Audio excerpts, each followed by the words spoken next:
The river really is the lifeblood of Bend. You know, it flows through the heart of town. We use it all year round. People are in it floating. It drives a lot of tourism. So the problem that we aimed to solve was to one, reduce the amount of volume of stormwater discharging into the Deschutes River, and two, providing stormwater quality treatment for the water that will ultimately discharge into the river. We're dealing with a 600-acre basin, which is about 10 times the size of the Oregon Zoo, if anybody's been there, draining to this one point, which is right behind me here, and none of the water was being treated. This was a special project since it's discharging into the river. These storm planters were innovative because it's new to City Bend. It's the first project where it's implemented. As we got into the project, we realized we had a lot of aging infrastructure, aging water line that was over 50 years old, and likewise an aging sewer system. So we took that opportunity to synergize with the project and get a new water main and distribution laterals to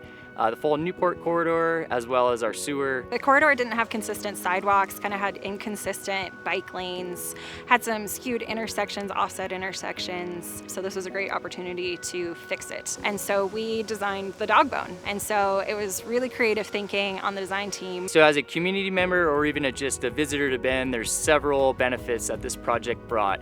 You know, going back to the primary reason, the stormwater management, we really put in a lot of infrastructure that help with the quantity and quality of water that ultimately gets discharged to the Deschutes River. That updated water system and sewer system is going to help serve the health of the community for the next 50 plus years to come. You'll see buffered bike lanes, more safe multi-use pathways for pedestrians, bicyclists to navigate through these intersections, as well as vehicle traffic, improving the flow of traffic through the corridor to businesses and to residents. When I look at the corridor and I drive the corridor to get my kids to school, and I drive it to get to my office, and I see people walking on sidewalks, not in the street anymore. And I see people walking together, using bike lanes, really just moving through the city safely. It just, it makes me very happy.